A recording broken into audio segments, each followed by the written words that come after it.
ഞാനൊരു കാര്യം ചോദിക്കട്ടെ, പ്രേക്ഷകർക്ക് അധികം അറിയില്ല, വേടൻ എത്ര വരെ പഠിച്ചിട്ടുണ്ട്?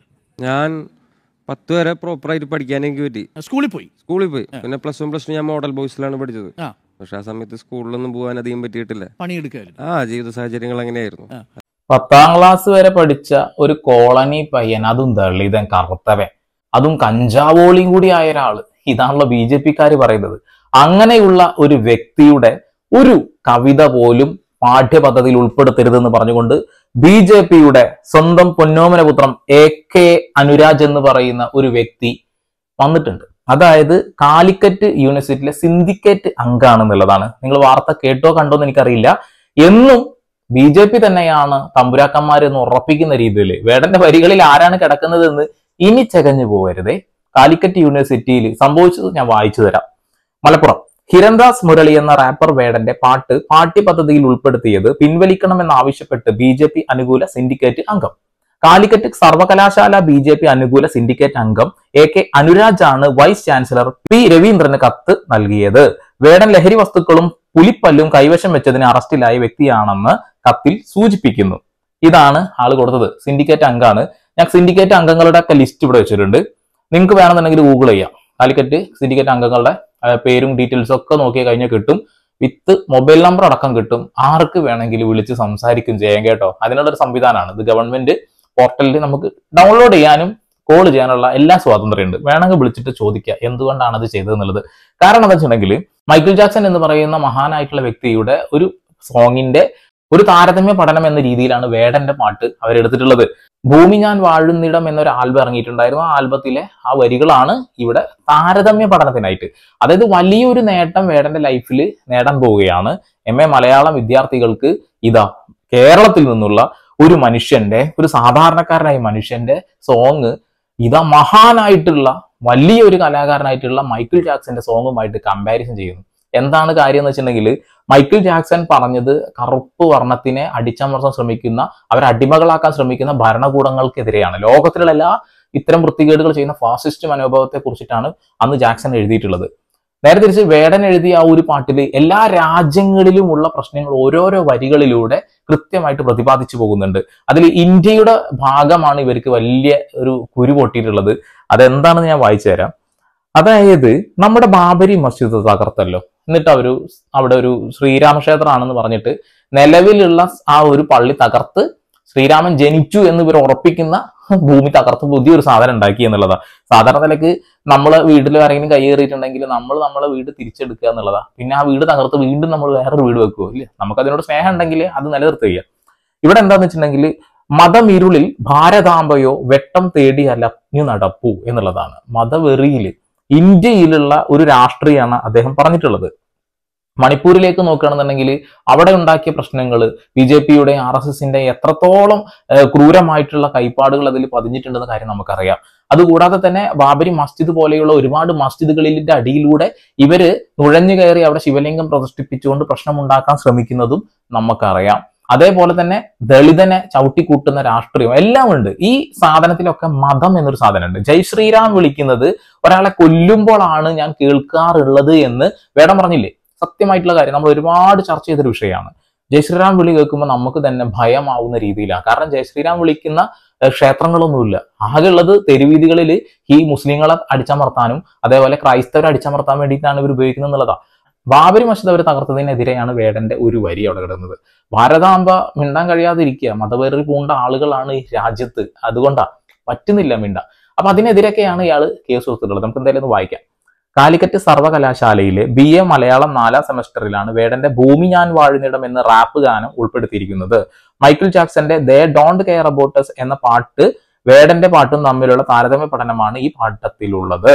അമേരിക്കൻ റാപ്പ് സംഗീതവും മലയാളം റാപ്പ് സംഗീതവും തമ്മിലുള്ള താരതമ്യമാണ് പാഠത്തിന്റെ അടിസ്ഥാന ലക്ഷ്യം. Okay, they don't care about us എന്ന് പറയുന്ന ആ ഒരു സോങ് അടിച്ചമർത്തപ്പെട്ട കറുത്ത വർഗ്ഗക്കാർക്ക് വേണ്ടി അവരെ ചേർത്ത് പിടിക്കാൻ വേണ്ടിയിട്ടാണ് ആ ഒരു പാട്ട് എഴുതിയിട്ടുള്ളത്. ഇതിനിടയിൽ ചില കുറെ മണകുണാഞ്ചന്മാരുടെ ഒരു കമന്റ് ഉണ്ടാവേ. അതായത് കറുപ്പിനെതിരെ സംസാരിക്കുന്ന മൈക്കിൾ ജാക്സൺ പോലും പ്ലാസ്റ്റിക് സർജറി ചെയ്ത് വെളുത്തതല്ലേ എന്നുള്ളത്. ആദ്യം അതിനൊരു കൊട്ട് കൊടുക്കാതെ മുന്നോട്ട് പോകാൻ കഴിയില്ല. അയാൾക്ക് വെള്ളപ്പാണ്ട് എന്നൊരു അസുഖം ഉണ്ടായിരുന്നു. നമ്മുടെ നാട്ടിലൊക്കെ ഒരുപാട് ആളുകൾക്ക് ഉള്ളൊരു അസുഖം തന്നെയാണ്. ഈ വെള്ളപ്പാണ്ട് മാറാൻ വേണ്ടിയിട്ട് ഉപയോഗിക്കുന്ന പല മരുന്നുകളുണ്ട്. ഈ പല മരുന്നുകളും പൂർണ്ണമായിട്ടും ചിലപ്പോൾ ശരീരത്തിന്റെ മെലാമിന്റെ അളവ് കുറയ്ക്കാനും ചിലപ്പോൾ കൂട്ടാനും സാധ്യതയുണ്ട്. അപ്പൊ ഈ ചില ആളുകൾക്ക് മാത്രമാണ് ഈ അസുഖം പൂർണ്ണമായിട്ടും ഒരിക്കലും ഭേദാക്കാൻ കഴിയില്ല, ചെറിയൊരു മാറ്റെങ്കിലും വരുത്താൻ പറ്റുള്ളൂ. പക്ഷെ മൈക്കിൾ ജാക്സൺ വൈറ്റനിങ് ക്രീമുകൾ ഉപയോഗിച്ചുകൊണ്ടാണ് അതിനെ ട്രീറ്റ്മെന്റ് ചെയ്തത്. കാരണം പുറത്ത് ഈ ഭാഗം കുറച്ച് വെളുത്തിട്ടാണെങ്കിൽ ഈ ഭാഗം കുറച്ച് കറുത്തിട്ടാവും. കറുത്തിട്ടാന്ന് പറഞ്ഞാൽ അദ്ദേഹത്തിന്റെ ഒറിജിനൽ നിറമായിരിക്കും. അങ്ങനെ അത് പല ഇടങ്ങളിലേക്കും പടർന്ന് പന്തലിക്കാൻ ശ്രമിച്ചു. അപ്പൊ ശരീരത്തിൽ മുഴുവൻ പടരുകയാൻ പോകും. അങ്ങനെ അദ്ദേഹം മരുന്നുകൾ ഉപയോഗിച്ചതിന്റെ ഭാഗമായിട്ടാണ് ആ ശരീരം മുഴുവൻ വെളുത്തുപോയത്. പ്ലാസ്റ്റിക് സർജറി അദ്ദേഹം മൂക്കിനാണ് ചെയ്തിട്ടുള്ളത്. അതൊരു വലിയ ഒരു വിഡ്ഢിത്തരായിട്ട് പല ആളുകളും പറയുന്നുണ്ട്. അതുകൊണ്ട് അത് പറഞ്ഞു വെക്കുന്നേ എന്നുള്ളൂ. ഓക്കെ, തുടർന്ന് വായിക്കാം. കലയിലും പഠനത്തിലുമൊക്കെ മഹത്തായ പാത സൃഷ്ടിച്ചിട്ടുള്ള ഭാരതീയ സംസ്കാരത്തെ അറിഞ്ഞോ അറിയാതെ വെല്ലുവിളിക്കുന്ന ശൈലി ഹിരൺദാസിന്റെ പാട്ടുകളിലും നിലപാടുകളിലും പ്രകടമാണ് എന്നതും അപകടകരമായ സാഹചര്യമാണ്. ഇന്ത്യയിലെ എല്ലാവർക്കും ഒരു നിയമമാണ് ഇവിടെ ഉള്ളത്. അതിൽ മൗലിക അവകാശത്തിൽപ്പെട്ട ഒരു കാര്യം മാത്രമാണ് വേടൻ ചെയ്തിട്ടുള്ളൂ.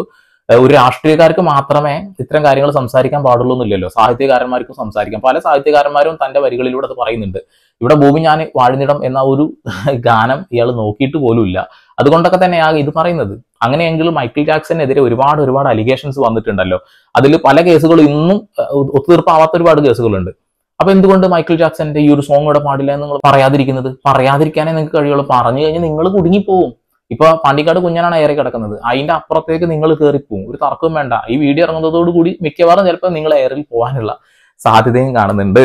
ഇയാളുടെ രചന പഠിപ്പിക്കാൻ കാലിക്കറ്റ് സർവകലാശാല തയ്യാറാകുന്ന തെറ്റായ സന്ദേശം സമൂഹത്തിന് പകരുമെന്ന് ഉറപ്പാണ്. അത്യന്തം ഖേദകരമായ തീരുമാനം പിൻവലിക്കണമെന്നും ഇയാളുടെ രചനകൾക്കു പകരം മറ്റേതെങ്കിലും എഴുത്തുകാരുടെയോ സംഗീതജ്ഞരുടെയോ കാമ്പുറ്റ രചനകൾ പാഠമാക്കണമെന്നും അഭ്യർത്ഥിക്കുന്നു. പരാതിയിൽ പറയുന്ന വിഷയങ്ങൾ മറ്റുള്ള കുറച്ച് കാര്യങ്ങൾ കൂടിയുണ്ട്. വേടന്റെ പല വീഡിയോകളും മദ്യം നിറച്ച ഗ്ലാസുകൾ ഉപയോഗിച്ചു കൊണ്ടിരിക്കുന്ന ദൃശ്യങ്ങൾ ഉൾപ്പെട്ടതാണ്. വേടന്റെ രചന പാഠ്യപദ്ധതിയുടെ ഭാഗമാക്കുന്നത് ഇയാൾ ജീവിതത്തിൽ പിന്തുടരുന്ന അനുകരണീയമല്ലാത്ത വഴികൾ പകർത്താൻ വിദ്യാർത്ഥികളെ പ്രേരിപ്പിക്കുമെന്നും അനുരാജിന്റെ പരാതിയിൽ പറയുന്നു. ഇത്തരം കാര്യങ്ങളാണ് ഇയാൾ പരാതിപ്പെട്ടിട്ടുള്ളത്. അതില് ഭാരതത്തിനൊരു സംസ്കാരം ഉണ്ട് എന്ന് പറയുന്നു. ഭാരതത്തിന് സംസ്കാരം അവിടെ ഉണ്ട്, ഇല്ല എന്നൊന്നും ഞാൻ പറയുന്നില്ല. സംസ്കാരം നശിപ്പിക്കുന്ന സംസ്കാരശൂന്യരായിട്ടുള്ള ഒരു കൂട്ടം സംഘികൾക്കെതിരെ ശബ്ദിക്കാതിരിക്കാൻ കഴിയില്ല മോനെ. നമ്മൾ ഇന്ത്യക്കാരല്ലേ. ഇന്ത്യ നശിക്കുമ്പോൾ ഇന്ത്യക്കകത്തുള്ള ആളുകൾ തന്നെ അല്ലേ പ്രതികരിക്കേണ്ടത്. വേടൻ പറഞ്ഞ വാക്കുകളിലൊന്നും യാതൊരു പ്രശ്നം ഉണ്ടെന്ന് എനിക്ക് തോന്നിയിട്ടില്ല. കാരണം എന്താ വെച്ചിട്ടുണ്ടെങ്കിൽ ഒരാൾ ഒരു തെറ്റ് ചെയ്തിട്ടുണ്ടെങ്കിൽ ഞാനത് തിരുത്താൻ തയ്യാറാണെന്ന് പറയുമ്പോൾ ഓക്കെ, നമ്മൾ എന്ത് പറയും? ഓ, അതൊരു നല്ല കാര്യമാണ്. ഇതിപ്പോ ഹൈന്ദവ ഗ്രന്ഥങ്ങൾ എടുത്ത് നോക്കിയിട്ടുണ്ടെങ്കിലും വേദങ്ങൾ എടുത്ത് നോക്കിയിട്ടുണ്ടെങ്കിലും കൃത്യമായി പറയുന്ന കാര്യമാണ്. ഒരാൾ തെറ്റ് മനസ്സിലാക്കി കഴിഞ്ഞിട്ടുണ്ടെങ്കിൽ അയാളെ ക്ഷമിക്കണം എന്നുള്ളൊരു കാര്യം. പക്ഷെ നിങ്ങളെ കൊണ്ടത് കഴിയില്ല. സംഘികൾക്ക് ഇപ്പൊ ഈ തമ്പുരാക്കന്മാരുടെ ആടിക്കളിക്കണം തോണ്ടിക്കളിക്കണം എന്ന് ആഗ്രഹിക്കുന്ന ആളുകളാണ്. അപ്പോ നിങ്ങൾ അതിന് വേണ്ടിയിട്ട് പരമാവധി ശ്രമിക്കും. അപ്പോൾ വേടനെ പോലെയുള്ള ആളുകളെ ചവിട്ടിത്താത്ത ശ്രമിച്ചുകൊണ്ടിരിക്കും. ഒരു തർക്ക കാര്യത്തിൽ വേണ്ട.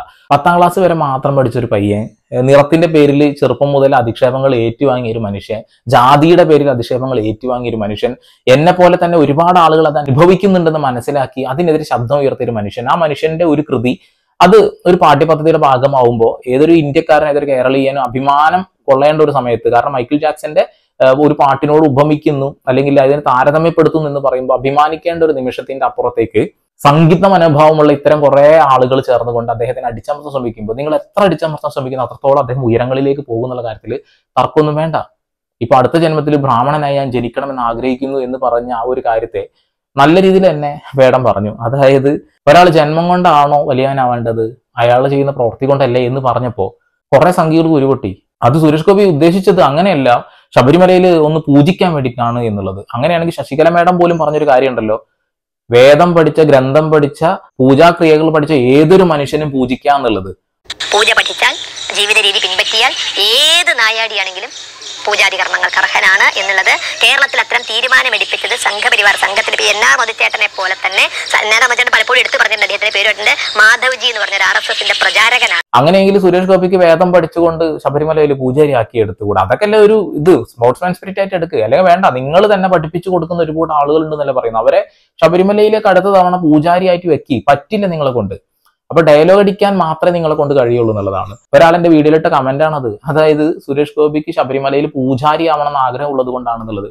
അപ്പൊ RSS തന്നെ RSSന് ട്രോളുന്നു എന്നുള്ളതാണ്. ഞങ്ങൾ പൂജ പഠിപ്പിക്കുന്ന ഒരു കൂട്ടം ആളുകളുണ്ട്, അവരെ കൊണ്ട് പൂജ ഞങ്ങൾ എല്ലായിടത്തും നടത്താറുണ്ടല്ലോ, പക്ഷെ ശബരിമലയിൽ ഞങ്ങളെ കൊണ്ട് കഴിയുന്നില്ലല്ലോ. അത്രത്തുള്ളൂ. ഈ വേടൻ ജനിച്ച സ്ഥലത്തെ കുറിച്ച് ഞാൻ ഇന്നലെ 2-3 പേരെടുത്ത് ഞാൻ ചോദിച്ചു. അത് ആ റെയിൽവേ കോളനി അടുത്തുള്ള സ്ഥലമാണ്. അവിടെ ഇപ്പോഴും പോകാറുണ്ടോ? പിന്നെ എനിക്ക് ഒരുപാട് സുഹൃത്തുക്കൾ ഇപ്പോഴും അവിടെയുണ്ട്. ആ സ്ഥലത്തിന്റെ പേര് എന്നെ അത്ഭുതപ്പെടുത്തി. സ്വപ്നഭൂമി എന്നായിരുന്നു ആ സ്ഥലത്തിന്റെ പേര്. റെയിൽവേ ഞാൻ ജനിച്ചു വളർന്ന സ്വപ്നഭൂമി. അവിടെയല്ല, അത് സ്വപ്നഭൂമി നമ്മുടെ ഞാൻ താമസിച്ചിരുന്ന കോളനിയാണ്.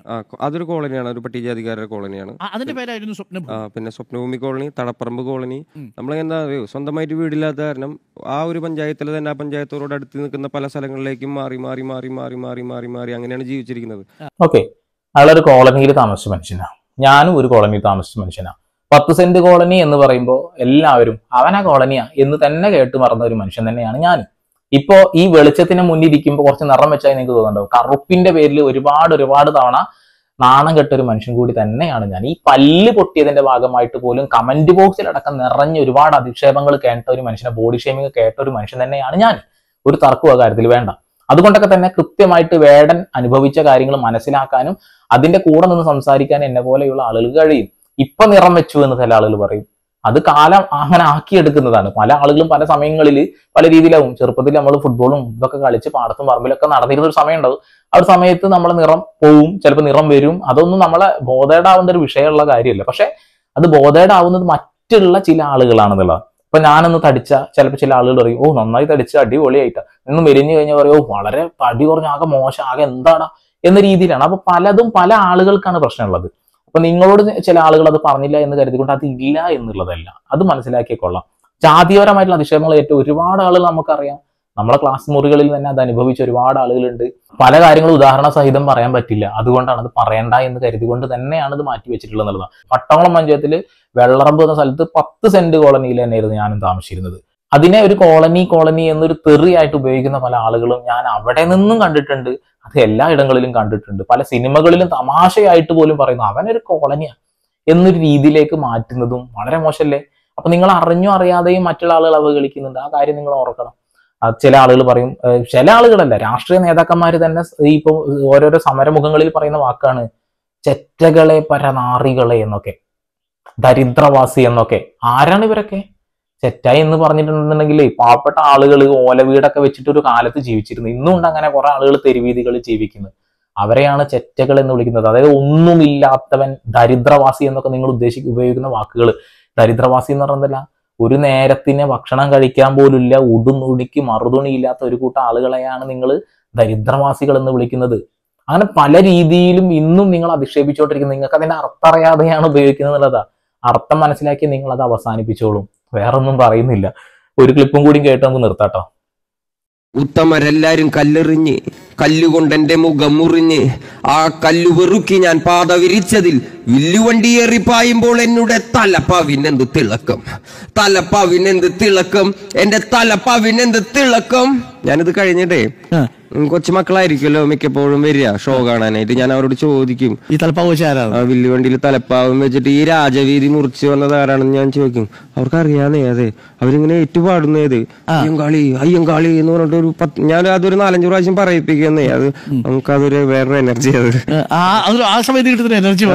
തീർച്ചയായിട്ടും നമുക്ക് ഭയങ്കരമായിട്ട് എനർജി തരുന്ന രണ്ട് മഹാത്മാക്കളാണ് ബാബാ സാഹേബും മാവീരൻ അയ്യങ്കാളിയും.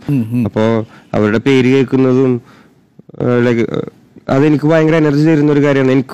ഞാനിപ്പോ നടക്കുന്ന വഴി അവർ വെട്ടിത്തന്നതാണെന്നാണ് ഞാൻ വിശ്വസിക്കുന്നത്. ഇപ്പൊ ഞാൻ നടക്കുന്ന വഴി അവൻ വെട്ടിത്തന്നതാണെന്നാണ് ഞാൻ വിശ്വസിക്കുന്നത് ശരി തന്നെയാണ്. അങ്ങനെ പലതും ഉണ്ടോ, പലതും ചരിത്രത്തിന്റെ ഭാഗമായിട്ട് ഇങ്ങനെ അങ്ങനെ മണ്ണ് മൂടി കിടക്കുന്നുണ്ട്. ആ മണ്ണൊക്കെ പൊടി തട്ടി പുറത്തേക്ക് എടുക്കേണ്ടത് നമ്മുടെ ആവശ്യമാണ്. കാരണം പലരും പലതും അറിയില്ല.